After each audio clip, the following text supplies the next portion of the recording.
Did life on Earth originate as extraterrestrial mushroom spores? It's April the 17th, 2018, and this is 508, a show about Worcester. Our panel today is Mackenzie May of Central Mass Grown and Brad Allain of Wildwood Mushrooms and Brendan Melican and me, Mike Benedetti. Today we're talking about mushrooms, transit, housing prices, probably aliens. Brent crude oil is $72 a barrel, up 4% on the week. Bitcoin is $8,100, up 19% this week. You're listening to Unity Radio, broadcasting with 100,000 milliwatts of power on 102.9 FM and streaming at worcestermag.com. This show is also cablecasted at WCCA TV 194, podcasted at pinecoffee.org, and live streamed to our Facebook page. You can call in live at 508-471-5265, and thanks to the mighty Hank Stoltz for engineering today's show. Did you take a breath during any of that? I didn't. That was fantastic. Mike, do you know what we were listening to on the opening there? I think we were listening to Kendrick Lamar. You were. Do you know why we were listening to Kendrick Lamar? No. You don't really? I have no idea. He won the Pulitzer Prize yesterday. Oh, did he really? Yeah, first time that any non-jazz or classical musician has won the Pulitzer Prize for music. Oh, that's great. For his album Jam. Good job to him. Yeah. Good work, Kendrick Lamar. Good job, everybody. Everybody who won a Pulitzer is a winner, in my opinion. So tell us about mushrooms, Mike. You're going to answer that question? I think the answer is that no, that life on Earth did not originate as extraterrestrial mushroom spores. Oh. But I'm not the mushroom expert. Brad is the mushroom expert. Right, Brad? Correct. And you are a mushroom grower. Brendan knows more about your business than I do. I just know you because people who I know who buy mushrooms for their restaurant situations, like wooden noodles and people like that, I know buy from you. People who care about locally grown mushrooms buy from you. But I don't really know anything else about your operation. I only know you from reputation. And that is which is good. Reputation. Yeah, no, well, it's usually good. It can go sideways pretty fast. Tell us a little bit about Wildwood. You're farming indoors, and how many varieties of mushrooms? So I'm farming indoors in Sutton, Mass, and only 1,000 square feet, so it's super efficient. I'm growing about 300 to 500 pounds per week. Wow. And right now I have about 4 to 5 varieties available, and that's going to change seasonally depending on the climate, the weather, the oil crude index, and does Bitcoin have any Bitcoin bearing on your production? Depending on the Bitcoin, yeah, that. So yeah. You just said something I find fascinating though. So seasons and weather and whatnot. You're farming indoors. Yeah, farming indoors. But is there, so when it comes to mushrooms, is there still, there's some influence from the seasonality, or is that just what your customers are more likely to want based on the season? There is. Some strains are better off in warmer climates, some strains are better off in colder climates. And unless you want your utility bills to be super high, okay, then you'll choose different strains accordingly. So like, for example, king oyster mushrooms like it cold, and enokis like it cold. So a lot of growers tend to grow those in the wintertime because it's makes sense utility bill wise. So here's a question that really doesn't have anything to do with mushrooms, and I don't expect you to answer it because it's kind of a goofy question, but it's more relevant to something Mike and I were talking a couple weeks ago. You mentioned that you're in Sutton, and we just were talking a week or two ago about Prime Metals, which is a big manufacturing company in Worcester, moving to Sutton. Why are you in Sutton? And if you don't, if it's an easy answer and one doesn't really make sense, like why not Worcester? Or is there was there no space around here? Was it is it because of business property taxes? Well, mainly it's because of the Bitcoin, but I chose Sutton because there was a 1,000 square foot space available, and that's sort of what I was looking for. And there was a lot of larger spaces in Worcester that they weren't necessarily willing to break up into smaller spaces. So that's... And what kind of zoning would you be looking at if you were... Again, I don't want to go too far off the rails from talking about your business. I'm so happy that we're talking about zoning already. Yeah, no, you're right in your sweet spot, Mike. No, but the reason I'm asking is, like, I've had this conversation, I feel, for years about with folks who saw a lot of viability on the indoor side for some scale of farming, especially with a lot of the old industrial buildings that we have in the city. But I think what you just tapped into is part of the problem. Those buildings are also older. They require a lot of subdividing, a lot of utility upgrades and whatnot. From an exterior perspective, like, wow, this would be amazing. This is exactly what you want for indoor farming. But the practicality of that might not actually be the case. Was that your experience? So for mushrooms, in terms of permitting, you require industrial or warehouse type of building. So it couldn't, if I was in a residential area, I would need certain different types of permitting. Okay. So it all depends on what the building is registered as or permitted as. Sure. So does that answer your question? I think so. Yeah, I guess so. That's just one of those things that I would love to see here. Like, we have these, like, amazing tracks. Tell me if I'm wrong. Mackenzie, you must have looked at some of this stuff over the years as well, too, in your work with Central Mass Grown, that it would seem like if you were going to do, like, microgreens or...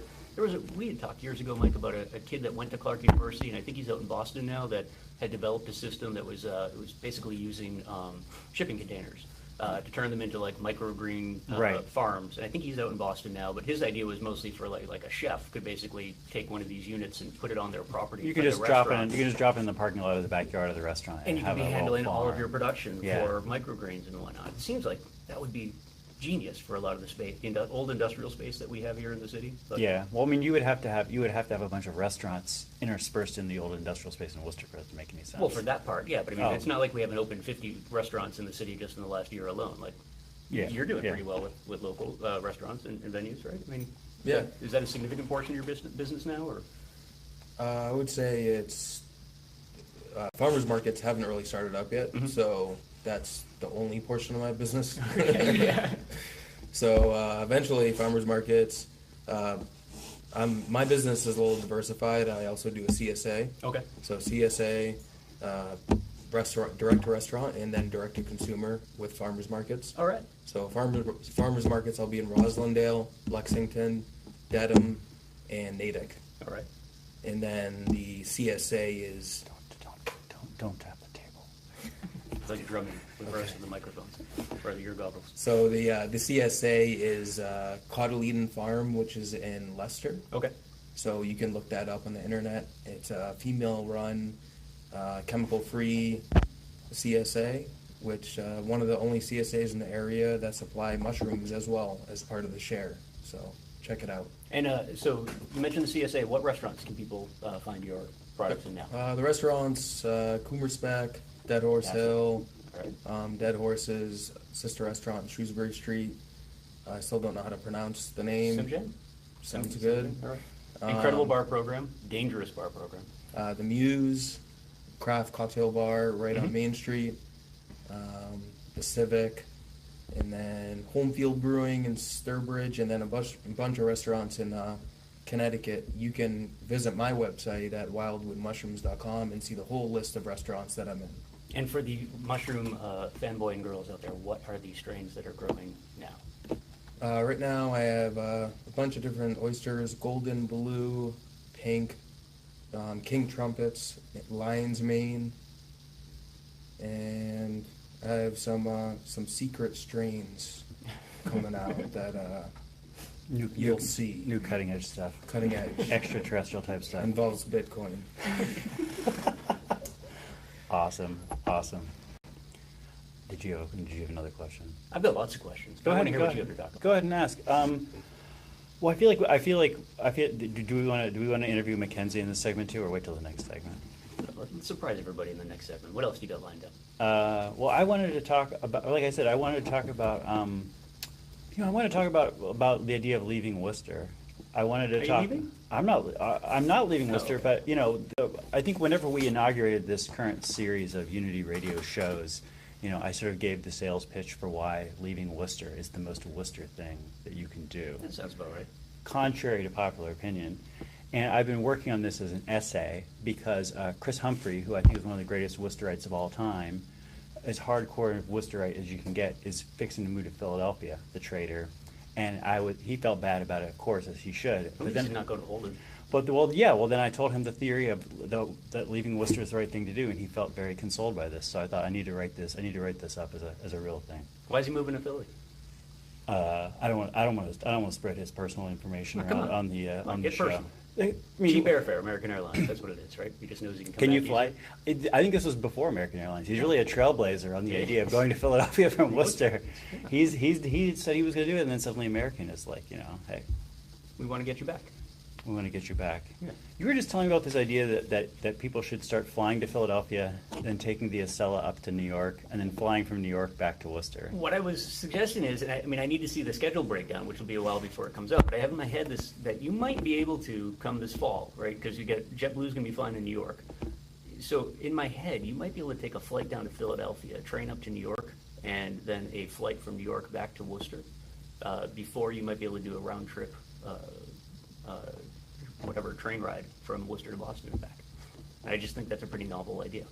For the average commuter, like who's taking the rail into Boston to the South Station every day, like it's possible that you could go to Philly and New York in a day instead. Something I've been meaning to talk about for Might weeks. cost a little more. Something I've been meaning to talk about for weeks that we haven't gotten around to is this report from the group Transit Matters on regional rail for Metro Boston. And one statement they make in there is that taking the train to Boston should be like taking the subway. You don't sit there and make a lot of plans of like, oh, when does the next subway car leave? You just show up. You're like, oh yeah. So the thought of like, the thought of taking the train to Boston is kind of like taking a flight somewhere. It's daunting. Yeah. Yeah. It's like, is the train going to be there? When is it going to leave? Do I need to pay ahead of time? Is it over 80 degrees, meaning it's going to be 25 miles an hour slower than it normally would? Yeah, there's a lot of things that go sideways with our trains. Well, trains are just like anybody else, Brendan. You don't want them to overheat. You don't want them to get too cold. They got to be at a reasonable temperature. Well, this is once again where Springfield had things worked out well in advance, and they just went with monorails. Springfield in the Simpsons. Oh, not the real Springfield. We should have done monorail. Well, I'm going to read this essay, and then you guys can critique this, so we can get your feedback into it before publication. Worcester, get out when the time is right. The first notable act of European settlement in Worcester was the construction of a small village in 1674. The second notable act was the abandonment of that village shortly before the natives burned it to the ground in 1675. The third act was the building of a second settlement, including a few forts and a few mills, in 1683. The fourth act was abandoning it again in 1701 for fear of Indian attacks. Perhaps as a defense mechanism against the lures of Boston, New York, Providence, and Holden, any Worcesterite can expect to get grief from their peers upon announcing plans to move away. How ironic that they might be accused of betraying Worcester when the oldest Worcester tradition is abandoning the city, loving it deeply but then getting out when the time is right. The only ones who declined to leave Worcester in 1701 were Diggory Sargent and his family, who were probably guilted into staying by their scenester friends. Sargent was killed by Indians. Sargent's wife and children were kidnapped, with Mary Sargent and her baby soon killed, and the 5 older children held prisoner for years. Don't be like the Sargents. Love Worcester, live Worcester, use every ounce of your being to make Worcester a magic place. But if things change in your life, as they always do, don't hesitate to split when the time comes. Plenty of people have the city seal tattooed on their skin, but only a well-timed departure will tattoo it on your heart. That's beautiful, Mike. The end. Some of us don't have the city seal, but the area code. Yeah. No critiques. I think that was fantastic. Do you folks realize that that's kind of our history here in Worcester, was like settling and then getting burnt? Is anybody really surprised by that, though? I think so. I mean, I don't know. Do you live in Worcester? I do. Have you or your friends ever considered leaving and then had other people be like, "Don't do it, don't do it"?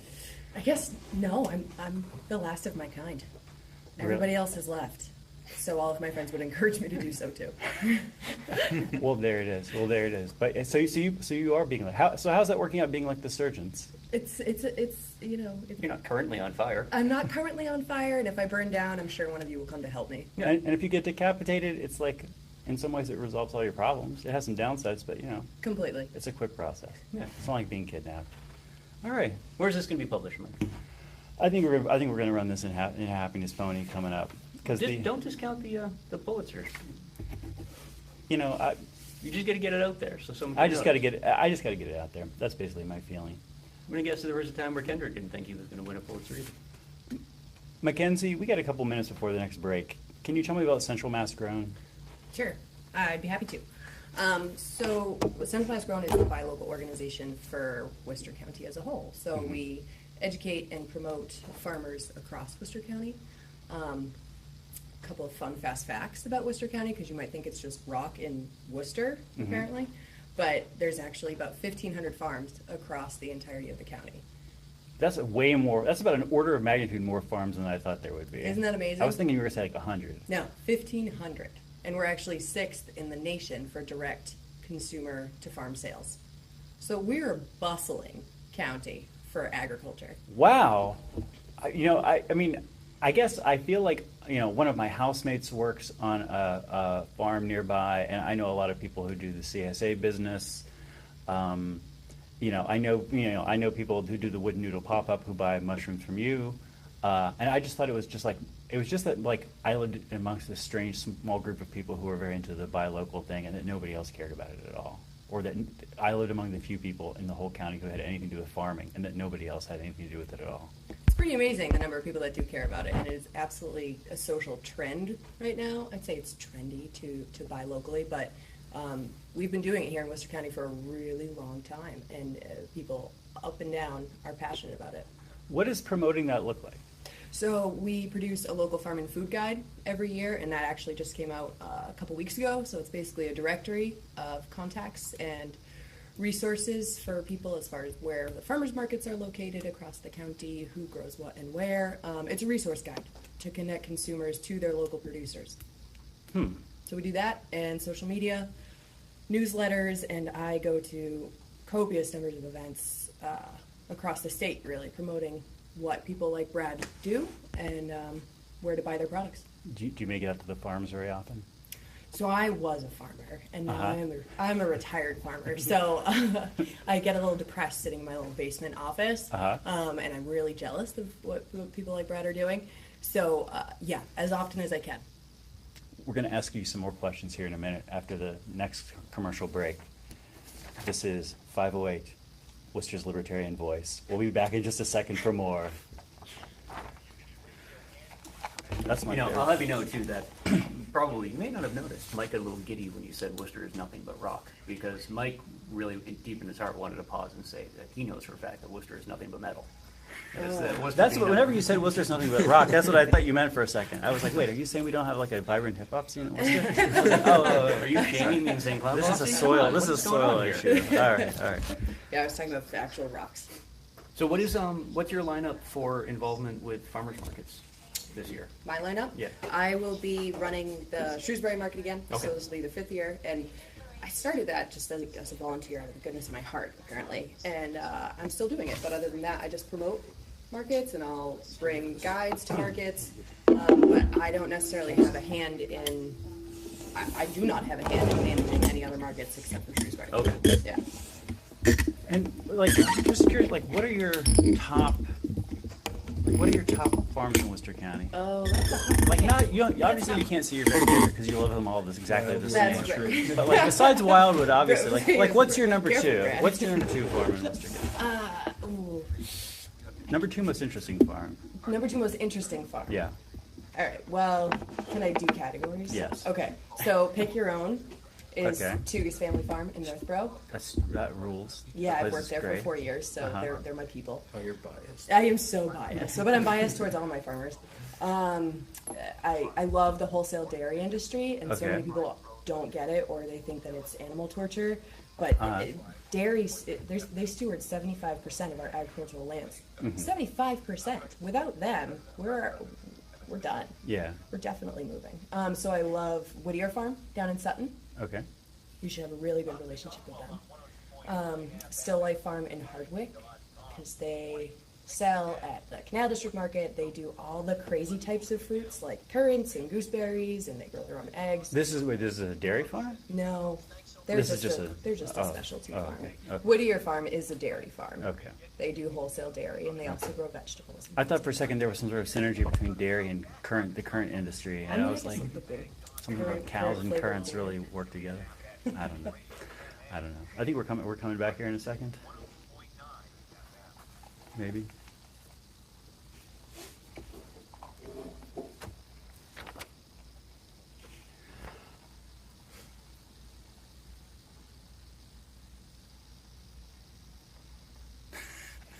I'm waiting for the right moment, but That moment's never going to come. the Mike. introduction. No, it's coming up soon. Yeah? Hold on. Live from our studio in a basement down in Allain in downtown Worcester, this is 508. I'm Mike Benedetti here with Brendan Melican, Mackenzie May of Central Mass Grown, Brad Allain of Wildwood Mushrooms, and I guess I already said myself, and You did, myself, yeah. You're here. and myself. During the break, Mackenzie, we were talking about notable farms in the county of Worcester. You were just telling me about one place that had currants and gooseberries. Yep, Still Life Farm in Hardwick. They're a part of the Stillman family, which is a pretty big agricultural presence here in Worcester County. Okay. And they sell down at the Canal District Market on Saturdays, so they are tied to your lovely city here. And they grow things like gooseberries and raspberries and currants and apples and a whole bunch of varieties and species that you don't necessarily find even in the grocery stands. What's another one? Because you were also telling me you were going through categories. So we were talking about like dairy farms, pick your own farms. Sure. I guess berry farms you just did. What's another category? Another category is a meat farm. Okay. So I'm also biased there, and Brad pointed out that I am in fact biased. Okay. My family raises meat in Boylston. It's called Spring Ridge Farm. Okay. So pigs, turkeys, chickens, all that good stuff, and they sell at Shrewsbury Farmers Market, and they have a meat CSA. And I love dairy farms. I love retail farms, and I love wholesale farms. So Whittier Farm down in Sutton is stellar. They do wholesale dairy sales. And there is, for retail sales, I'd probably say Pearson's Elmhurst Dairy in Millbury. Okay. And they also make their own ice cream with their own milk. Nice work. Yes. That's fantastic. Nice. It is fantastic. I'll have to add that to my list. Yeah, I can yeah. expense that. You gotta stop there. Yeah, research. I want to talk about the terrain of Worcester, but first I want to ask you, how did you get into? So you got into this line of work because you were a farmer, Correct. and you got into being a farmer because you were born a farmer. Incorrect. No. No, I am the original farmer in my family. Oh, you It- brought farming to the family. I did. What was going on in that family before you knew about farms? Whole bunch of nothing. But I started farming when I was at college in New Hampshire Uh-huh. because it was the stand around the corner and they needed help in the summers. And 7 years later, I'm running a 20-acre vegetable operation with a bunch of H2A workers, and I loved it. So I did that for about 10 years, and then I applied for this job. I've been in it for 16, 18 months now as the executive director. Nice. Yeah. Brendan, your next question. No. I want to hear about you in trains. Do we want to talk about trains, or do we want to talk about the terrain of Worcester County? You've got the list, man. Whatever you think is going to work. Well, so this is another one which is my favorite part of the show. Maybe Brendan's least, which is me reading. So is that reading why things on the your radio. family left the city, was to go farm elsewhere? You said you're the last of your kind. Did everyone PLO to go farm? My family's not from Worcester. Oh, okay. Yeah, okay. no. Shrewsbury and Boylston. All right. I'm the only Worcesterite of my family. All right. Yeah. So you also brought Worcester to the family as well as farming. This is true. Wow, I have a lot of claims. There are a lot of crowns that I wear for my family. We'll put together a list. You're in the show basically notes like for you you. basically Thank you. won like the Pulitzer Prize of your family. Definitely. We can see you're like And an the Emmy. Kendrick Lamar of your family. I wanted to read this. This is an essay that Colin Novick of the Land Trust wrote about Worcester and the terrain of Worcester. And I am working on editing this, so it is sort of a work in progress. But I feel like it's in a good place. And this is another one that I want to read on the radio. I could have sworn you said trains of Worcester. That's why I framed that the way I did. You said terrain. of Worcester. Okay. The terrain of Worcester. This is simply called Worcester the land, because I like to have a colon in titles of this. Remove all signs of civilization, start over, and you would still have a Worcester, and it would rise from the landscape, because there is no avoiding that there is something here. Worcester, formerly known as Quinsigamond Plantation, formerly the seat of 3 Nipmuc family sachems on Packagug, Quinsigamond, and Asnabumskid Hills, formerly covered in a mile of ice. Worcester is where the rubble left behind by the glaciers, the mid-range drumlins running east towards Boston, meet up with the Worcester Plateau, heading west towards the Connecticut River Basin. This inflection point where the low rolling hills end, the elevation changes and the plateau begins, is a natural and clear place. Look on any topographic map of Massachusetts with the municipal lines turned off, and you will see it. Worcester's eastern bound could not be more natural if you designed it. It follows the contours of Lake Quinsigamond, and this shoreline is our inland Atlantic Ocean, with an abundance of fresh water and fish. Worcester's western bound is similarly perfectly rational, as it follows the terrain along the edge of the plateau, after which the raised land is a different type of country in land shape and soil. But why here? Why this particular spot? Actually, I want to take a break at this point. All right. That's halfway through the essay. Do you buy the premise so far? So far, you kind of left me hanging. That All was right. like literal cliffhanger right All right, there. I'll keep it going. I'll keep it going. Yeah, well, because we were talking about the cliff of the Worcester Plateau. But why here? Why this particular spot? It is because of the Blackstone River, formerly known as the Catatuck, Nipmuc for Great River. Worcester is the Great River's headquarters. This is where the Great River begins, and then crashing down along a steep course, steep enough to give rise to an industrial revolution, it flows into the Narragansett Bay, and finally to enjoy the relative rest of the Atlantic Ocean. Everything in Worcester is oriented to the Great River, the Catatuck. Every brook, every pond, every lake, every puddle, every storm drain on every street, all pulling together to form the Great River. But like putting your finger on any origin, the origin of the Great River is slippery.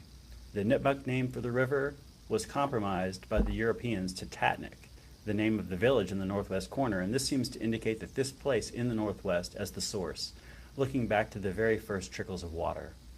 Europeans mostly focused on confluences, where enough water joined and gained critical mass to claim the origin of the Great River. Older maps show Webster Square with Kettle Brook, Beaver Brook, and the Tatnick Brook all forming as the river's origin. Later USGS maps show the confluence of the Middle River and the Mill Brook combined with the Blackstone Canal as the origin. Regardless, each of these places is Worcester. Each of these places is in Worcester, and our identity, our claim to a coherent place, is the water, the Great River, tucked between a great inland lake and the plateau. The end. That's fantastic, Mike. Can you start reading me books at night? I love this idea. This is something that I realized whenever I was doing some long hikes, and I would be in the woods for a couple of days in the mountains and whatever, and then you would just sort of feel the terrain begin to change a little bit, and then you would know that there was there was a town 20 miles. So you're like, wake up and you're like, all right, I'm going to be in this town this evening. And you would just feel why it was a right place for this town to be. Like you could understand oh, there's a river here, and then there was a railroad here, and then there's a town here. That's a really interesting way to experience geography. And you can get that a little bit if you turn off the boundary lines on a map. But I found walking was also another really good way to get that sense of what the terrain is like outside of the built environment. Because it's really easy to think about Worcester as a bunch of houses, a bunch of streets, a bunch of people, a bunch of businesses, and maybe there's some open space in between them, but that's whatever. That's negative space. We don't think about that. And it's harder to think about the open spaces in Worcester connected to the towns around Worcester, connected to other open spaces in other towns, and sort of flipping black and white and seeing that as the subject rather than the background. Mm-hmm. Well, Mackenzie, you were talking earlier about the number of active farms in the county. Do you, off the top of your head, have any knowledge of the number of historical farms? Worcester itself was an agricultural area, right? I mean, not just the county, but before it was when it was just the Quinsigamond village, the village of Quinsigamond. Yeah. It was certainly an agricultural community. This is the part of the show where you can totally make things up. Yeah, That's I'm fine. absolutely about to tell you a huge lie. So it was rampant with cows and chickens and things, and they all moved Oh, out. we should take a break, actually. This is a really slick way we take a break. We'll be back in just a second with more 508, a show about Worcester. Oh, sorry, I'm losing track. No, go ahead, say what you were I'm going to kidding. say. No, it was a complete lie. I have no idea how many farms were in Worcester before it was an industrial city. Because I have a feeling that was, it's been a while since I've looked at any. I mean, there's some old maps out in the hallway, isn't there, or somewhere? One of these offices here somewhere. There's it's like the Tatnick area. I think was mostly where all of our agricultural land was set aside. It was, yeah. Yeah. Well, anywhere where there's water, Yeah. there would have been agriculture. But it was also, the Tatnick area is also mostly glacial deposits and whatnot, and that kind of rocky land we lived in before. So I think a lot of it also was on the livestock side of things as well too, but could be mistaken there. But just one of those things I'm kind of fascinated by is the agricultural history of this area. 21 years ago when I started at TAG, we still did the farm report, the agricultural Really? report at 5 a.m. No We would kidding. do the news, local news, and then we would have a minute in which we did the farm. I haven't heard the farm report since I was a that kid. back. Just That the is one of my temperature and stuff like passions. that. I've been dying So to that bring it back, but lasted, bring it so- back on so yes, 21 local. years ago, we did that for Yes. I've been dying to do that. maybe a year before we You two should, I mean, that would be the coolest thing in the world, I mean, and, bring back the farm report. Yes. Yeah, it would be kind of cool. I mean, in the same way Yeah. that Mike's mentioning the price of Brent crude oil, right? Like, there's probably nobody listening on Facebook who's really that, they just, oh, well, now I'm done. You know, it's like the price finally dropped, you know, it's like, pack it up and move. But it's still a really interesting piece of information, one to somebody, and something that everybody should kind of have in their head. Yeah. It's a relevant part of our existence. Yeah. Well, it's not necessarily about the prices, but at least like when to start harvesting your Right. peas. Like, go pick strawberries now. Don't forget to get your butternut squash before Thanksgiving. Like, keeping them in tune with the harvest of New England. Oh, You wouldn't have thought that would have lasted to almost the year 2000. Yeah. I'm I glad think it did. we should figure out a way to bring that back onto the show. Oh, we Or about the ready station. to come back in? We are 12 seconds away. All right. I think that would be fascinating. I found the piranha thing. Oh, good. I was missing the piranhas.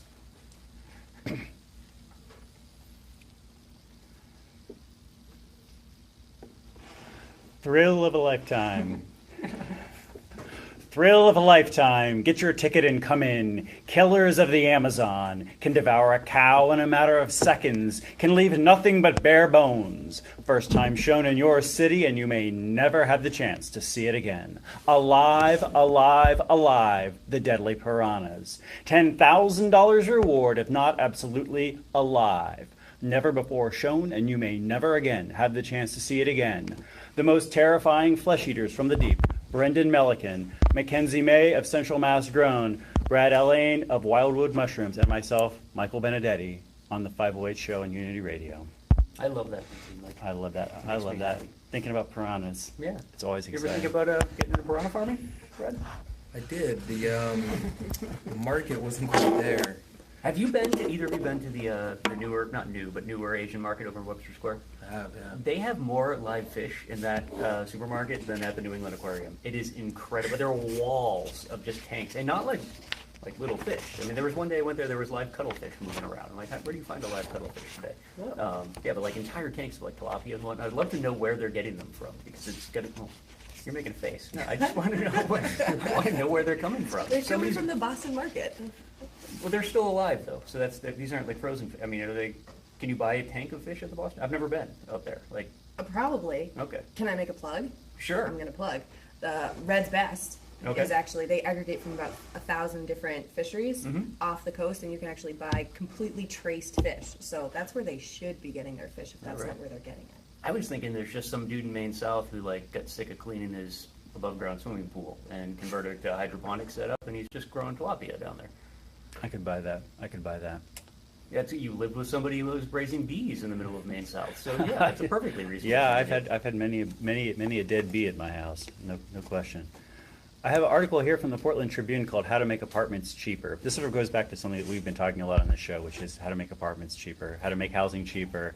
You know, I feel like one way to make it cheaper is to say housing is a human right, and then pay for housing to be a human right. And that's certainly one way you can go. It doesn't seem like it's a way that we're very close to doing. Another way is maybe do some of these things identified for the Portland Tribune. And housing prices are a lot higher in Portland, Oregon than they are in Worcester. I feel like these apartments are about twice as expensive as our apartments.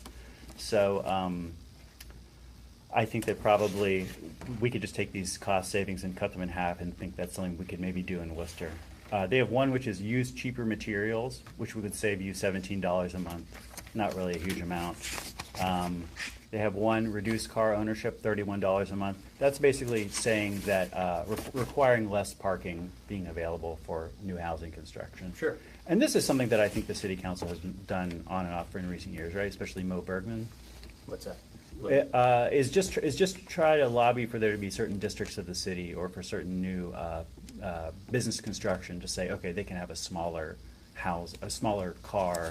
Yeah, well, we have like a Parking. zoning overlay system. That Yeah. Depending on the part of the city you're in, the amount of parking that's required is, yeah. It can be cut down, yeah. Reduce public services, $94 a month. Sure. Basically just saying, like, if you make it miserable for you to live here, Yeah. you can shave like 20 bucks You just off cut- your you- cost of living. You could just cut property taxes. So and in this case, they were just saying if you took property taxes down to an extremely low rate town in Oregon, you would save 90, people in Portland are paying, who are apartment owners are paying $94 a month more than people in Roseburg. We have one which is re-legalized small apartment buildings. I'm not sure if that's how relevant that is to Worcester. This is another thing the council is always looking at, is trying to make, what do you call it, grandparent apartments, grandmother apartments? Yeah, like in-law or something? In-law apartments and little cottages, more easy to do. Not tiny houses, so far as I know. They continue to make it difficult to have tiny houses or for us to have a trailer park. But really legalized small apartment buildings, $148 a month. They only really come up with a total savings with all of their different things of like $625 out of, say, a $2,000 rent. So it doesn't seem like there's a huge amount of low-hanging fruit, at least in Portland, Oregon, around housing. So the moral of the story is nothing can be done. No, I think the moral of the story is that you could maybe get it down. You could maybe, practically speaking, get rents down 5% or 10%. Brad, Yeah. you're a tiny house guy, right? Is that something you're comfortable talking about at all? Yeah. Yeah? A house that's smaller than the average. Yep. Yeah. And you've been doing this for a number of years now, right? Yeah, about 4. All right. You're still digging it?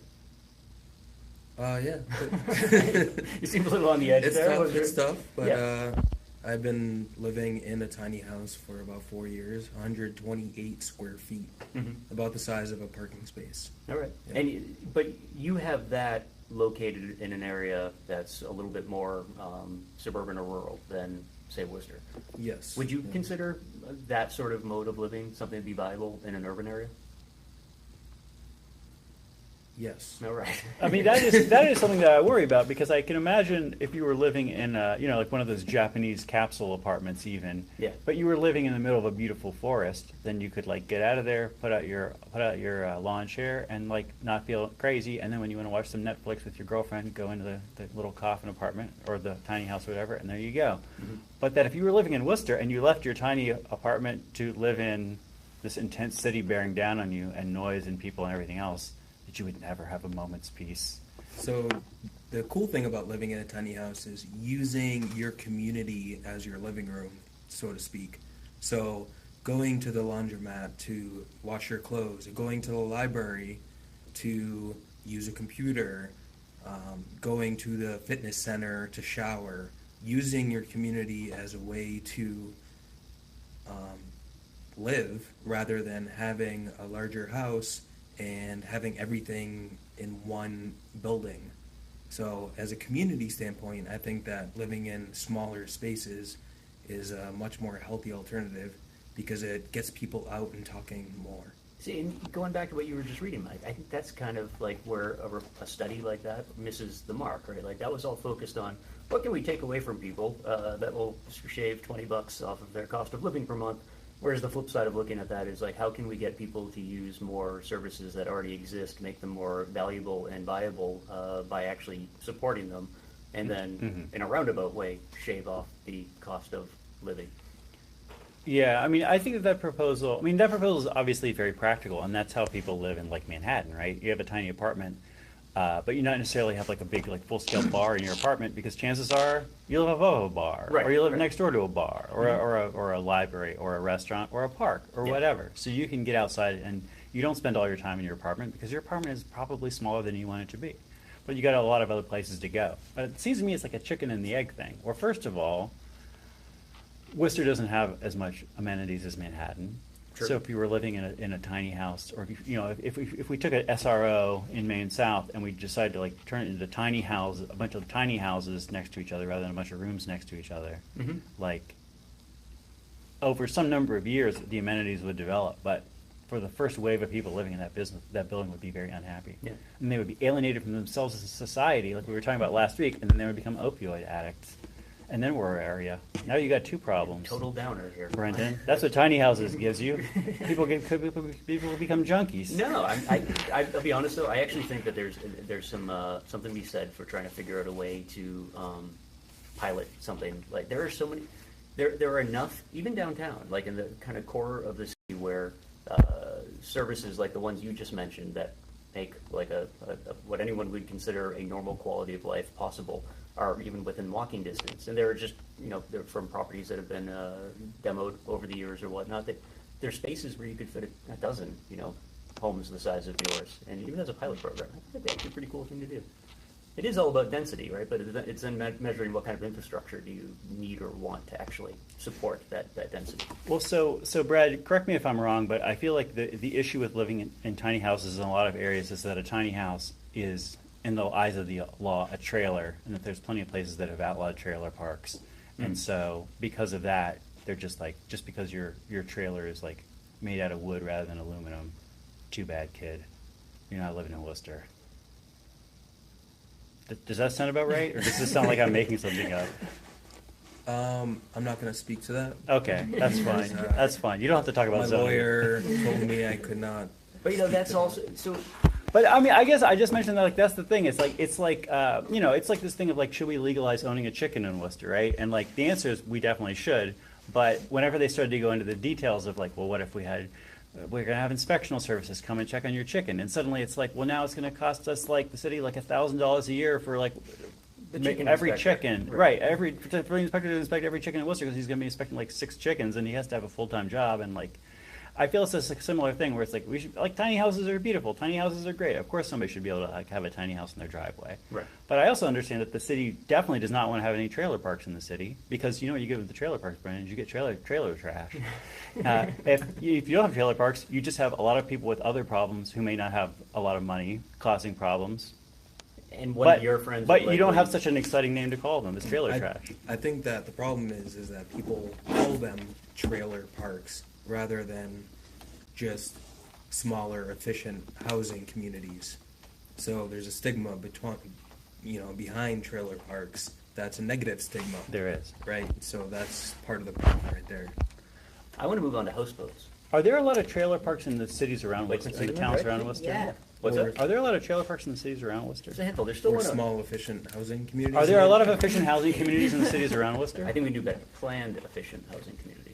I just want to play the I didn't grow up anywhere near Massachusetts there's card a- again I and know say there's one like, in Auburn. Yeah, There's there's. one in Shrewsbury. Yeah, they're around. Yeah. why does Shrewsbury allow there to be a trailer park but Worcester doesn't? Because it's on Route 20. Oh, okay. It's not a trailer park.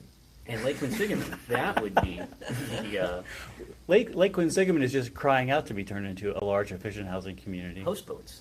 All along, can you imagine all along the Worcester side of Lake Quinsigamond, houseboats? Those would be the most valuable property in the city if we allowed houseboats. I'm telling you, this is where the city council's getting it wrong. This is We're focusing on the wrong kind of housing. Is this a code or a zoning thing? I have no idea what that. I have no idea. What is maritime law? How does that come into play here in the city of Worcester, Mike?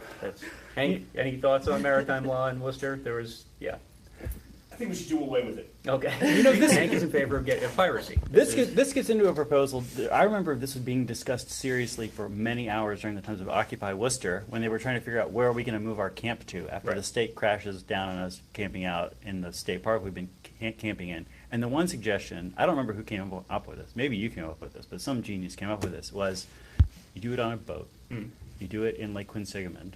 The dividing line between the Worcester and Shrewsbury law enforcement whatevers is in the middle of that lake, and you just stay around that area. Yeah. And the Worcester police come out, and you just kind of drift over 10 feet, and you're like, you can't touch me, copper. Wrong side. Stay on your side. Yeah. So that's probably not practical for like housing, like long-term housing, to feel like, well, what city do you live in? Well, it's unclear. My house drifts back and forth in order to avoid the police. No, but again, being serious for a second, I mean, like we talked a couple months ago, but I think it was Seattle was starting to explore using tiny houses as a way to fully implement their housing first model as like as an inexpensive way and an efficient way to get people who are chronically homeless without like massive costs involved. Right. And in areas where you don't have people spread out over a huge city to check in on and make sure that resources are being provided and whatnot. And then you've got plenty of places in the country, mostly that are on the ocean or larger lakes, in the Great Lakes region and whatnot, where houseboats are totally viable. I'm telling you, this is a whole nother show for us because you can't farm on a houseboat. I don't think. Actually, it's our flotillas of farms. That is like On Lake Quinsigamond. Have you Yeah. ever swam in Lake Quinsigamond? No, I may have jumped off of a part of a bridge at one point in time, but I don't know That would be there like- was swimming involved. But. This would be like the #1 most criminal activity you could do in the city of Worcester, farming What? on a houseboat. Yeah, How many with laws a have you chicken. with a chicken? How many and a pit bull? How many laws have you be and a knife that's longer than 3 inches? Yeah. It would be amazing. You would be an outlaw. Yeah, I don't know. I mean, I like this idea. Is there anybody? Do you know anybody who lives on a Houseboat? boat in Worcester? In a houseboat? Yeah, you don't have to say their name and rat them out to the police. Where would you put a houseboat? I don't, Indian Lake. But I do know somebody, and this was before the tiny house movement. It was really something that I think was, commonly spoken about. I had a friend, a family member of a friend, who the family owned a parcel of land over in the West Attic area. So it was like not like some neighborhood that was never noticed, and it was just an undeveloped parcel between houses. And dude just parked his trailer there. He didn't want to buy a house or whatever, and then code would show up and tell him he couldn't have a trailer in the city, so he'd just tow it out, and then he'd come right back. And yeah, he did that for years. Just kind of squatted on his own property. Genius. I think this is one of those things that like you change the rules by just ignoring the rules and highlighting how stupid they are. I mean, how many people? Again, without ratting people out, all of us know people who have chickens in the city, right? I mean, there's chickens all over the city of Worcester at this point. It's I think honestly, I think that I know people who've told me they have chickens in the city. I don't think I've still ever seen a live chicken in the city. Oh, really? Yeah. Every once in Or- a while, or one will live just go piranha. wandering by, and it doesn't even surprise me anymore. I'm more shocked when I see a herd. What do we call? What do turkeys roll in? Herd of Flock. piranhas. Flock. Yeah, I mean, School what's of piranhas, flock of a turkeys. when a school of wild turkeys walks by. I mean, I find that even less absurd than we're seeing a random chicken that got out of its yard. All over the place. We don't have enough of them, like wallabies. You know the way you can buy a wallaby in the United States? I did not know. Yeah, no, cities are another thing that's not easily licensed in a place like Worcester, because you can't have exotic animals in most urban areas, things like tigers and whatnot. They're not allowed here. But I found a farm over the weekend. I just had to stop. What would it be like to own a pet kangaroo? You do a little research, really. Nobody wants a pet kangaroo. That's a terrible idea. But wallabies are like this big, and you can buy them relatively inexpensively. Wow. And you can. For the meat or for the companionship? Companionship. And apparently they're fantastic companion animals because they're marsupials, right? They spend the early part of their life. You look like I just want to. I mean, I feel like we haven't talked about mini pigs yet this show, and I kind of feel like maybe you're being suckered like the mini pig thing. No, so- And maybe there really is no wallaby. there's a wallaby farm, and You're going to buy this, and it's going to grow up into a huge kangaroo, and you're going to have to release it into sewers, and because it's going to be too much for you to take care of. It's going to attack children, and then Stephen King will It's write going to be a story screwing about up it the years from now. storm drains. It's going to be No, terrible. so- The EPA is going to find us. Because wallabies are marsupials, right? Yes. The trick with them, and it sounds kind of cruel, but apparently it makes sense, is when you get a baby wallaby, I don't know what the proper term for a young wallaby is, a baby wallaby. Joey. You get a pouch for it, and you wear that pouch. And then the wallaby actually kind of, it grows emotionally attached to you as its mother because you're take it carrying away it from around. its mother as an This is infant. terrible. Well, it's what you do with all animals. I mean, at some point in time, a puppy had to wave bye to mom and like become your family dog. And I know. Do you think all the piranhas lived with their mom until they went off to I whatever feel like zoo these you were eating? marsupials. I feel like these. Okay, so this is like when it's able to hop around on its own. It's totally able to get Okay, around on its own, okay, but okay. it hasn't been fully weaned off of its mother. And then you bottle feed it, and you wear the wallaby in its little pouch, and then it just stays by you for the rest of its life. Last week we have Veg Worcester, and this week it's all dairy farming and abusing wallabies. What's happened to this show? This is 508, Worcester's Libertarian Voice. We'll be back in a second with more. Yeah, I was blown away when I realized that you could actually buy a pet wallaby. But it's also, I did on the local side of things. Worcester is apparently not a fun, friendly city when it comes to owning exotic animals. So yeah, I'm not Well, surprised. would you have to get a license for it? you do, and apparently they're hard to get in Massachusetts. That's A license for a wallaby. yeah. I think that's one of those things you just do it and then sign out. It is. Yeah. That's, Yeah. And you know where that comes up all the time is that weird statistic that there are more tigers living in captivity in Texas than there are still in the wild. Jeez. But it's for that reason. Rich people buy stuff, put it on their farm, and who doesn't want a tiger rolling around? You can't have the hangover Really? without Mike Tyson and a tiger. And the meat tastes good, I heard. Really? You're eating tigers now? No. Okay. We want to talk about regional rail. Do you folks want to round back to some of the stuff you have going on? Anything that you want to pitch in particular when we come back on the air? Have you guys talked about the urban ag ordinance on your show? Years ago, but I mean, You haven't talked about the current status of the ordinance? Let's talk about the current status. I didn't even know there was a current status. Yes. This is sweet. Okay, let's definitely talk about I feel that. like this is one of those things that we tend to talk about every time, whether it was a chicken ordinance or anything Yeah. that comes up. We talk about it when it comes onto the radar, but then when things go off to committee and get sussed Yeah. out, or the law department tackles them, rarely do we revisit them appropriately. And So, it's yeah, stifled in committee right now. It is. Yeah, Huh. but And I'd like to circle back with my stuff. Yeah, please. Yeah, no. Towards the end, whatever. Yep. Are we And How go many- hard how many pitches. seconds do we have? You can name any venues, any places that, yeah. So we're in the music right now, and you'll have 8 minutes. All right. So All we'll right. finish up. And All I right. like a definition first, yes, because a lot of people don't know. This is the water, and this is the well. Drink full and descend. The horse is the white of the eye, and dark within. This is the water, and this is the well. Drink full and descend. The horse is the white of the eye, and dark within. This is the water, and this is the well. Drink full and descend. The horse is the white of the eye, and dark within. And this is 508, a show about Worcester, with Brendan Milliken, with Mackenzie May of Central Mass Grown, with Brad Allain of Wildwood Mushrooms, and with Michael Benedetti of the 508 show. And Mackenzie, you were just telling me something during the break that blew my mind, which is that there's a live agricultural ordinance in process in Worcester right now. And I thought that we had this fiasco of a process around it the last time it went through, and I thought nothing was happening since then, but I'm wrong. I'm so wrong. It's still a fiasco, and it's been. Well, I'm not wrong. I'm not wrong. It's a fiasco. I'm wrong that it's not a live thing. It is a thing. It is a live thing. Always hedge your bets on it being a fiasco. If the Yeah. city's involved. Yeah, it is, yes. So chickens aren't in it. Sorry to burst your bubble. Okay. It's in committee right now, and it's been 4 years going down the line on this. Wow. And the Worcester Food Policy Council and the County Food Bank and the Regional Environmental Council have spearheaded this thing. So it allows for urban ag on small scale as far as gardens and up to community gardens, as well as farm stands. So as a member of the city, you could actually pop up a farm stand. I mean, limited square footage, 3 days a week, minimal hours of operation, and sell the goods that you're growing to your neighbors. So it allows that in all districts of the city. It allows farm stands or farmers markets in almost all districts of the city. And there's an amendment to it to also allow for and address apiaries, so bees, raising Yeah. bees in the city. Because raising bees in the city is currently a crime. It is currently a crime, Okay.